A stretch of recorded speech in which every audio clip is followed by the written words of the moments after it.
Harry used to be the unofficial sporting royal of the British monarchy, and any quick Google search is enough to confirm that past. But since Catherine's the new patron of rugby, it only means trouble for the Montecito couple, and you're about to understand why. Welcome back, my Body Language buddies. My name is Jesus Enrique Rosas. I'm the Body Language guy, and it would be great if you join us by just liking this video, subscribing, and hitting that bell.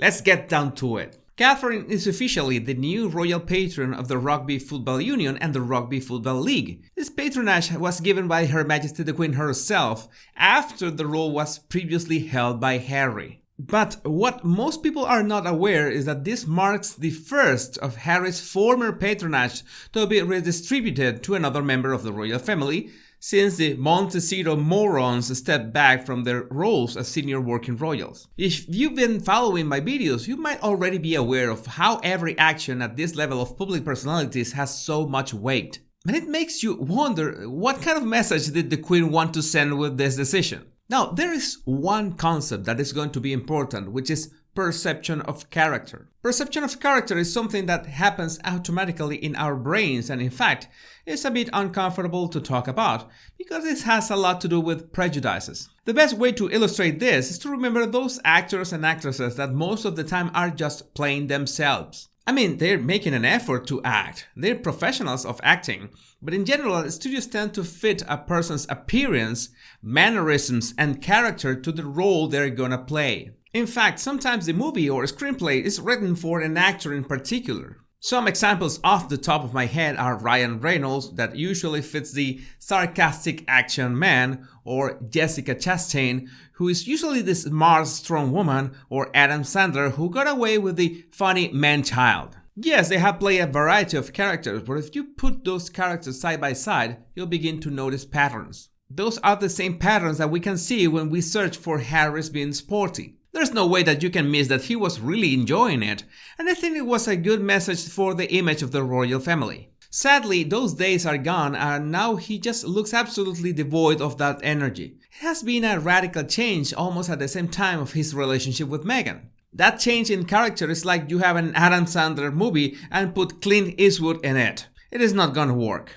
We usually perceive character in a number of ways. For example, if you put Ryan Gosling and Tommy Lee Jones side by side and I asked you which one of them looks more dangerous to you, well, maybe you'll pick Jones, who usually plays the rugged town sheriff. I mentioned that this has to do with prejudices because we always make this kind of guesses on the fly on people that we've never met. We assume that a slim man with a smile is just friendly and a rugged man with a broad jaw can be dangerous. That's automatic, but most of the time unfair, because I'm sure you don't want people to judge you by how you look, but that's exactly how first impressions work. Now, there's another way to perceive character, and that's why I mentioned the pictures of Harry playing sports. But the same goes for Catherine, who already has quite a catalog of sports photos on her own. It's almost like she needs her own Wii Sports edition. And that is also a message that she wants to project. And I'm sure the royal family wants her to project that message. Because as I was mentioning character and how we perceive it, the actions related to one person usually condition that perception. For example, if I put a photo of Jason Statham, you'll automatically think of firing weapons, roundhouse kicks, and high-speed chases. Basically, that's what Jason Statham does, and he does it well. But it goes both ways, because even if you know he's an actor, you tend to associate those actions with him, personally. As if Jason Statham can actually save you from the mafia. Maybe Harry should hire him for his next visit to the UK. That's how our brain works. We are not talking about guns, punches, and horsepower. We are talking about sports, and sports have a very clear symbolism. Sports are usually associated with a competition, but in a deeper level, they are a symbol of youth and fun. And I'm going to prove it to you right now, because if you see a photo of an old man playing football, you'll instantly have the feeling that he is actually younger than he is, or at least he feels younger, and of course, having fun. You don't know this man, but this activity is also conditioning the way you perceive his character. What we do and which actions people usually see us engage in end up conditioning their perception about us. So it's no wonder that those pictures of Catherine were so uplifting, because on one hand, she's got quite a record of being related to sports, and now she's becoming the patron of rugby. That has a meaning. Harry used to have that patronage because he used to embody that youth, that fun, that engagement in a healthy competition. Well, healthy no more, so... Of course, since Harry is not a working royal anymore, it was a matter of time until he would have been stripped of his patronage. But what is relevant is that this is going to Catherine. And we already mentioned that sports are a symbol of youth and fun, which are two concepts that the Cambridges are trying to leverage to bring the monarchy to the new generations. It's like Harry used to be the ambassador of that youth and fun, but he's no more.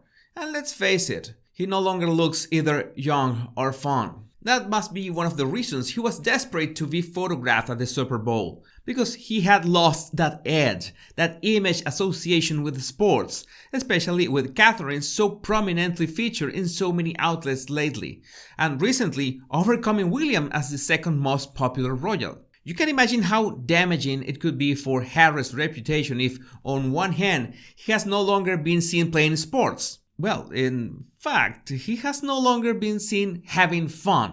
So that's sad enough. So he must be trying to be identified in some way with those days when he was the most sporty royal of all. But he lost that crown. Now, I'm sure that the concept of character perception stays ringing in your head, and you might be worried about how people perceive you. I get questions like this all the time. I'm too serious, or I'm too cheerful most of the time. I'd like to be more everyone else. I'd like to fit in. Now, it's important to be aware of how others perceive us. We need that feedback, especially to have some kind of measure of our own behavior. But it shouldn't be to the point that we become concerned with one characteristic, maybe of our physical features, or our personality, or our behavior, to the point that we would like to change in order to fit. That never works. And which better example than the Meghan mask? That's what happens when you try to act like a friendly human being. The mask is gonna slip sooner or later. Yeah, first impressions matter a lot, but they are never everything. You always have the opportunity to fix whatever issue you might have when people meet you for the first time. Ironically, if you're too concerned or worried about how to do that first impression with people, the more insecure you will seem and the more untrustworthy you could be perceived. I suggest that instead of paying attention to the things you don't like about yourself, pay attention to those that you do like. Just a shift in focus will work wonders. That will reflect in your body language and also in how others perceive your true character. So it's worth a try. If you want to refine your observation skills, all you have to do is download my 100 body language tips right in the description of this video. My name is Jesus Enrique Rosas, and it will always be a pleasure, my body language buddies. Much love and bliss.